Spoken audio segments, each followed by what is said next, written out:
Oi, pessoal, tudo bem? Em aulas anteriores, demos início ao estudo das 4 áreas funcionais da organização. Iniciamos com a área de recursos humanos, em seguida estudamos sobre a área de marketing e hoje daremos continuidade com a área da produção. E o que é a administração da produção? Moreira, 1996, define a administração da produção como um campo de estudo dos conceitos e técnicas aplicáveis à tomada de decisões na função de produção. Assim, de forma geral, podemos dizer que a administração da produção diz respeito àquelas atividades orientadas para a produção de um bem físico ou a prestação de serviço. A produção de um bem físico, ou seja, implica na produção de um produto físico, tangível, tal como uma geladeira, um automóvel, um sabonete ou um livro. E a prestação de serviços implica em uma ação, embora os meios físicos podem estar presentes para facilitar ou justificar o serviço. Exemplo: a consulta médica é uma prestação de serviço, é uma ação. Mas para que essa ação ocorra, são precisos meios físicos. Que tipo de meios físicos eu posso precisar numa consulta médica? Um estetoscópio, um martelo neurológico, um termômetro, aferidor de pressão arterial e outros. E quais são as funções gerenciais da administração de produção? Assim como o processo administrativo, a administração de produção também preocupa-se com o planejamento, a organização, a direção e o controle, mas dentro das operações produtivas, de forma que se harmonizem com os objetivos da empresa. O planejamento dá as bases para todas as atividades gerenciais futuras, ao estabelecer as linhas de ação que devem ser seguidas para satisfazer os objetivos estabelecidos. Também estabelece e estipula quando essas ações devem ocorrer. A função organização é o processo de juntar, combinar os recursos produtivos, ou seja, eu vou combinar os recursos pessoais, as matérias-primas, os equipamentos e o capital. Os recursos são essenciais à realização das atividades planejadas, mas devem ser organizados corretamente e coerentemente para um melhor aproveitamento. Já a função de direção é o processo de transformar os planos que estão no papel em atividades concretas, designando tarefas e responsabilidades específicas aos funcionários, motivando-os e coordenando seus esforços. E, finalmente, a função controle envolve a avaliação do desempenho dos empregados, setores específicos da empresa e dela própria como um bloco, e a consequente aplicação de medidas corretivas e necessárias. O planejamento e as tomadas de decisão podem ser classificados em 3 grandes níveis, dependendo da abrangência que terão dentro da empresa, afetando as fatias maiores ou menores da empresa. Teremos, então, nível estratégico, nível tático e nível operacional. No nível estratégico, o planejamento e as tomadas de decisões são mais amplos em escopo, envolvendo políticas corporativas, escolha de linhas de produtos, localização de novas fábricas ou armazéns ou unidades de atendimento, projetos de processos de manufatura e outros. O nível estratégico, assim, envolve necessariamente horizontes de longo prazo e, consequentemente, altos graus de riscos e incerteza. Já o nível tático é mais estreito em escopo que o anterior e envolve basicamente a alocação e a utilização de recursos. Em indústrias, o planejamento tático ocorre a nível de fábrica, envolve médio prazo e moderado grau de risco. E em nível operacional, o planejamento e a tomada de decisão operacionais têm lugar nas operações produtivas. Envolvem curtos horizontes de tempo e riscos relativamente menores. Tarefas rotineiras como a alocação de carga aos departamentos produtivos e a programação da produção são exemplos, assim como o controle de estoques. Em suma, os planos de decisões nos níveis mais altos dão linha de ação para os planos táticos que, por sua vez, direcionam a rotina operacional. A alta gerência é responsável pelo estabelecimento dos objetivos da organização, tais como o lucro, posição de competitividade e outros. Ela toma decisões que afetam o futuro da empresa em longo prazo. Para a alta gerência, o planejamento eficaz é crítico. Relativamente menores esforços de organização e direção deveriam idealmente ocorrer neste nível, ao lado de um moderado grau de controle para assegurar que os planos fossem cumpridos. As decisões e os planos vindo da alta gerência especificam os objetivos que a média gerência deve cumprir. O planejamento da média gerência é feito, pois, sobre horizontes de tempos mais curtos e mais tempo deve ser alocado à atividade de direção, devido ao maior número de funcionários diretos sob este nível de gerência. Finalmente, a nível de supervisão, a ênfase é decididamente sobre o atendimento dos objetivos a curto prazo. A maior parte do tempo do gerente neste nível é gasta com a direção de funcionários, enquanto o planejamento e organização não chegam a ser atividades críticas nesse patamar de trabalho. Grande esforço é despendido em controle. O controle é importante para dar notícia do que está ocorrendo e ligar os 3 níveis básicos de gerência. O sistema de produção é o conjunto de atividades e operações interrelacionadas envolvidas na produção de um bem ou serviço. Distingue-se no sistema de produção alguns elementos constituintes fundamentais. São eles os insumos, o processo de criação ou conversão, os produtos ou serviços e o subsistema de controle.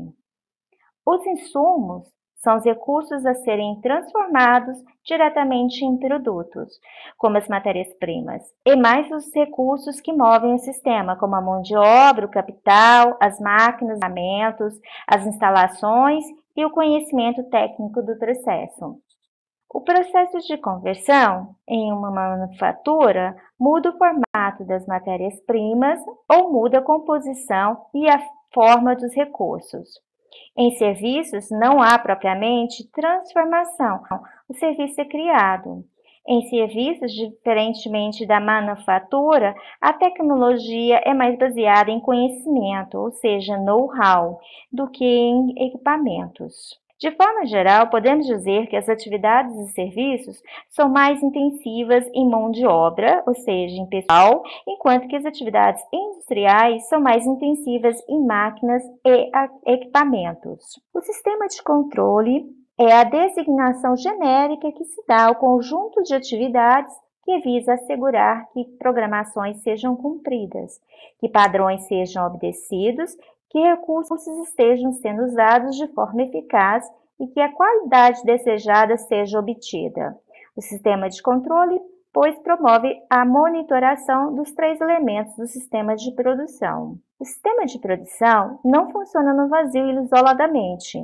Ele sofre influências de dentro e fora da empresa, que podem afetar o seu desempenho.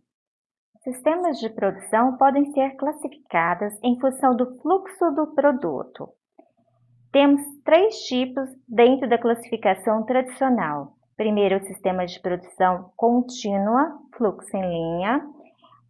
O segundo, sistemas de produções intermitente ou fluxo intermitente. E o sistema de produção para grandes projetos. Sistemas de produção contínua ou fluxo em linha apresentam uma sequência linear para se fazer o produto ou serviço. Os produtos são bastante padronizados e fluem de um posto de trabalho a outro numa sequência prevista. Nesse sistema, há uma alta eficiência e acentuada inflexibilidade. No sistema de produção intermitente ou fluxo intermitente, a produção é feita em lotes. Ao término da fabricação do lote de um produto, outros produtos tomam seu lugar nas máquinas. O produto original só voltará a ser feito depois de algum tempo, caracterizando-se assim uma produção intermitente de cada um dos produtos. O sistema de produção para grandes projetos diferencia-se bastante dos tipos anteriores.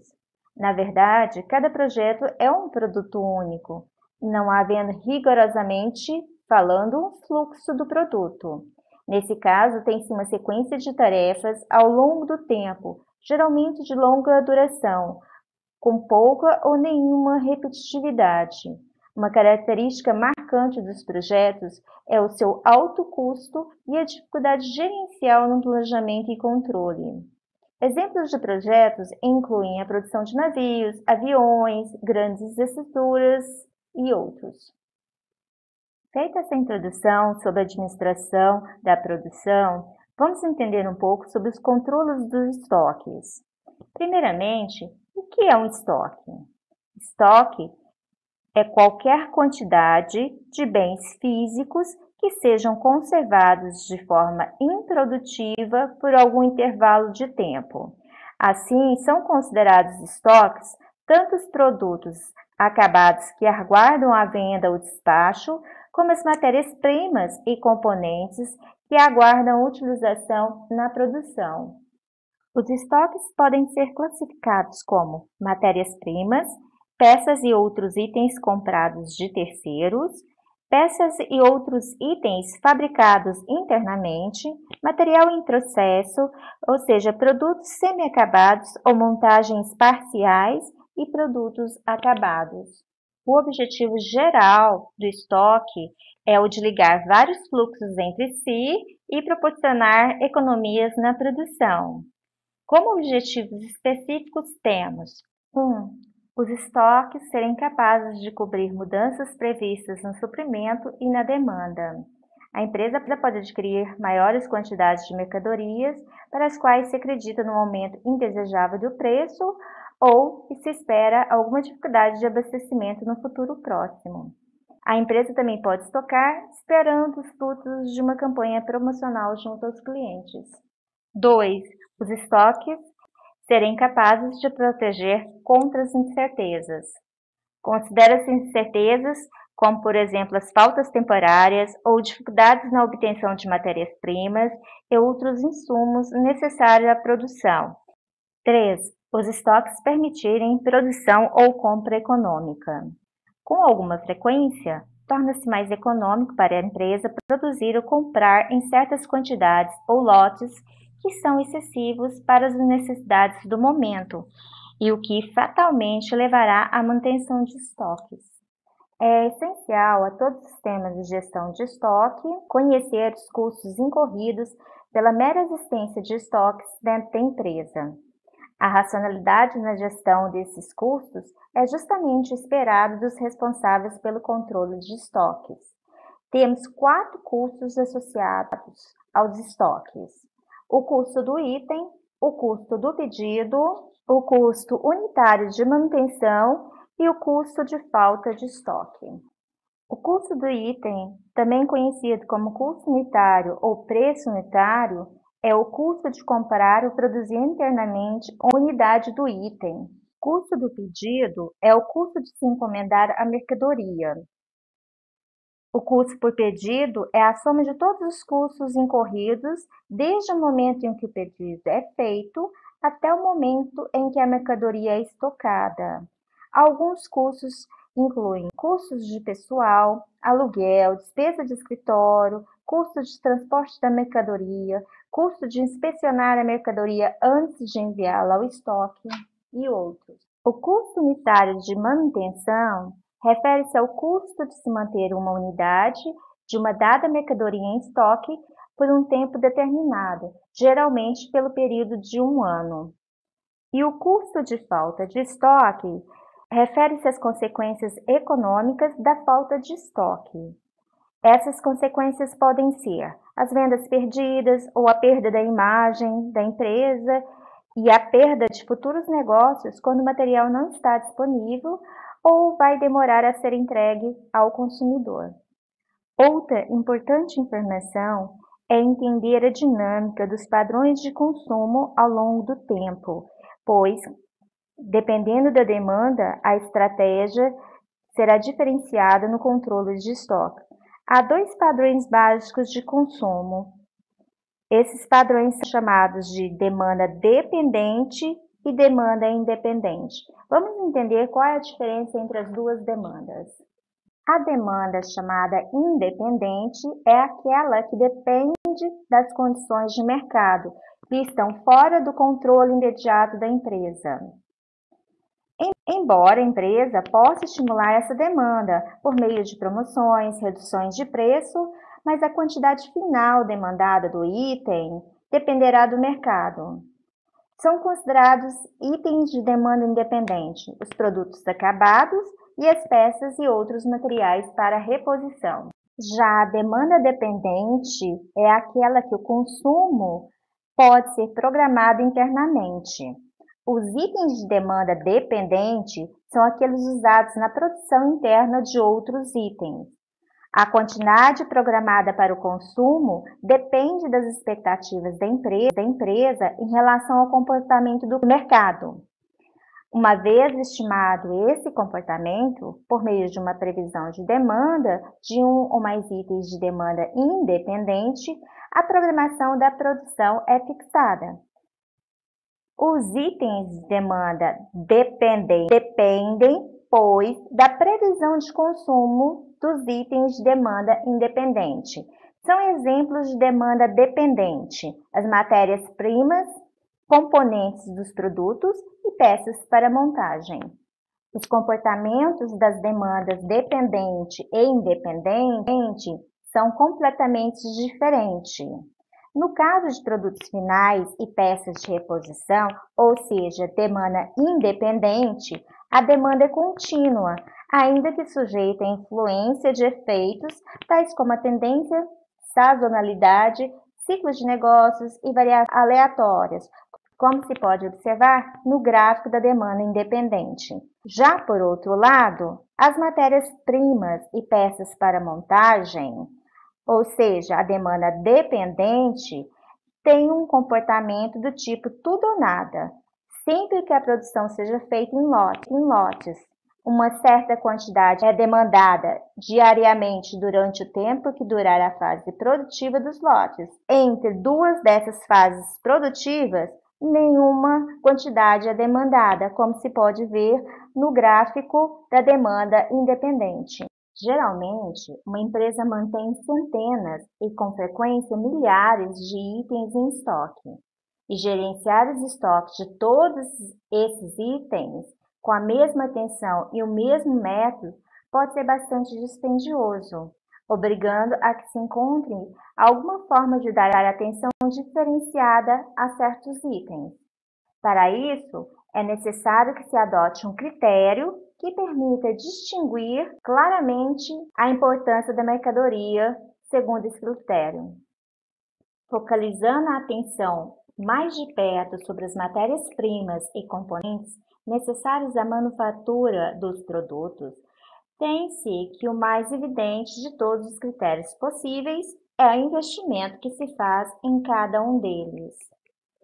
Itens que demandam altos investimentos durante o ano ou um outro período base qualquer merecem atenção especial, porque quaisquer economias obtidas no estoque significam disponibilidade de recursos para investimentos em outras necessidades da empresa. Para a melhor gestão do estoque baseado no investimento feito no item, deve-se utilizar a metodologia ABC, que é aplicável em qualquer caso de classificação de itens de quaisquer naturezas e sob qualquer critério. Os estudos empíricos mostram que uma pequena parte dos itens é responsável pela maior parte dos investimentos. Assim, menos de 20% dos itens respondem por 70% ou 80% do investimento total, e uma classe intermediária, na qual aproximadamente 20% dos itens respondem por 20% dos investimentos. E, finalmente, há uma terceira classe, contendo a maior parte dos itens, em torno de 60% a 70%, que contribui com cerca de 10% do investimento total. esses números podem variar e, de fato, fazem de forma mais ou menos livre. Devem ser tomados apenas como uma ilustração. De qualquer forma, se os itens forem colocados em uma ordem da proporção ou porcentagem do investimento total que representam, ou seja, ao item 1 corresponder a maior porcentagem, ao item 2 a segunda maior porcentagem e assim por diante, é possível construir o diagrama da curva ABC e verifique que ela sobe rapidamente, devido ao fato de que os primeiros itens são os mais importantes em termos de investimentos. Posteriormente, o crescimento é lento, até atingir a ordenada de 100%, que corresponde ao último item, o menos importante. O nome dado à curva deriva do fato de que ela pode ser dividida em 3 grandes regiões ou classes. A classe ou região A corresponde a um pequeno número de itens responsável pela maior porcentagem acumulada dos investimentos. São os itens mais importantes que devem receber atenção especial. Já na região B, ou classe B, corresponde a um número intermediário de itens, responsável por uma porcentagem acumulada também intermediária dos investimentos. Devem receber atenção, porém menos que os itens da região A. E na região C, ou classe C, corresponde ao maior número de itens, responsáveis por pequena parte dos investimentos, devem ser controlados com menos rigor relativo que os itens das classes ou regiões anteriores. Entretanto, não é preciso que seja construída a curva para se determinar regiões A, B e C. Dada uma série de itens que se quer classificar, o procedimento é o seguinte. 1. Para cada item, determina-se o investimento que ele acarreta. 2. Ordena-se os itens do maior para o menor investimento. 3. Calcula-se a porcentagem de cada item representa no investimento total e, em seguida, as porcentagens acumuladas. 4. Faz-se a divisão em classes A, B e C de maneira tentativa. Não há fórmula definida de se categorizar os itens. Deve-se ir pelo bom senso, tendo como base apenas a importância relativa das 3 classes em relação aos investimentos. Vamos a um exemplo. Vamos classificar os itens da tabela em 3 classes, A, B e C, segundo a porcentagem que representam no investimento total. A tabela contém informações de 10 itens, a quantidade do consumo anual e o preço de cada produto. No item 1, o consumo anual é de 55 mil unidades, sendo que o valor é de 1.800. O do segundo, 16.500 de consumo anual e 9.600 com o valor, o preço dele e assim por diante, até chegar no 10º item. A partir dos dados originais, constrói-se a segunda tabela, no qual o investimento referente a cada item é obtido multiplicando-se o consumo pelo preço. Ou seja, no caso do item 1, eu tenho 55 mil de consumo e o preço de 1.800. Eu vou multiplicar o consumo versus o preço para chegar no investimento anual de 99 milhões. Deve-se calcular o investimento anual até o 10º item. Em seguida, calcula-se o investimento anual total pela soma dos investimentos anuais individuais e, em seguida, obtém-se a porcentagem de cada investimento individual sobre o total. Então, temos aqui o item 1, com investimento anual de 99 milhões, ele corresponde com 3,1% do investimento total.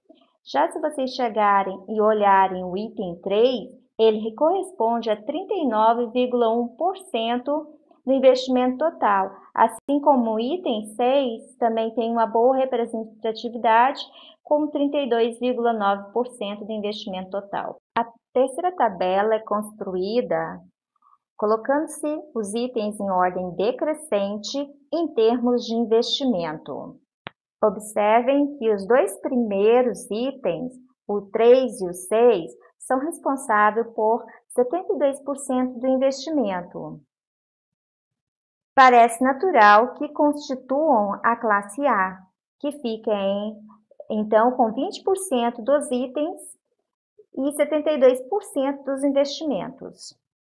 Os itens 9, 2 e 4 podem constituir a classe B, 30% dos itens e 17,1% dos investimentos, enquanto que os restantes formam a classe C, 50% dos itens, correspondendo apenas a 10,9% dos investimentos. Assim, os gestores devem direcionar sua atenção primeiramente aos itens 3 e 6, pois são responsáveis por 72% do investimento, e em segundo lugar, nos itens 9, 2 e 4 da classe B. O que é um sistema de controle de estoques? É um conjunto de regras e procedimentos que permite responder a algumas perguntas e tomar algumas decisões sobre estoques. No caso de um sistema montado para controlar itens de demanda independente, conta-se entre as mais importantes perguntas e decisões as seguintes questões: quanto existe em estoque a cada momento de cada item sob controle? Qual é o investimento em estoque? Para cada item, existe alguma quantidade já encomendada para a compra ou fabricação? Quanto? Para cada um dos itens em estoque, quanto deve ser encomendado? Quando deve ser feita a encomenda de um dado item? Percebe-se, portanto, que em um sistema de controle de estoques, deve responder quando e quanto se deve adquirir de cada mercadoria por compra ou fabricação. Essas são as chamadas funções básicas do sistema, embora não sejam as únicas. Dependendo das respostas das perguntas sobre quando e quanto se deve adquirir de cada mercadoria por compra ou fabricação, decide-se qual é o melhor sistema de controle de estoque.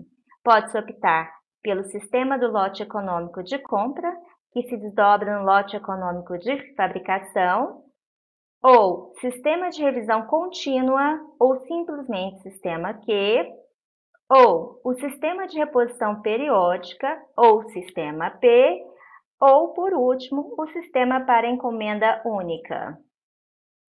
Desses sistemas, o lote econômico de compra é o mais antigo, ele tem quase 80 anos e, sem dúvida, o mais irrealista.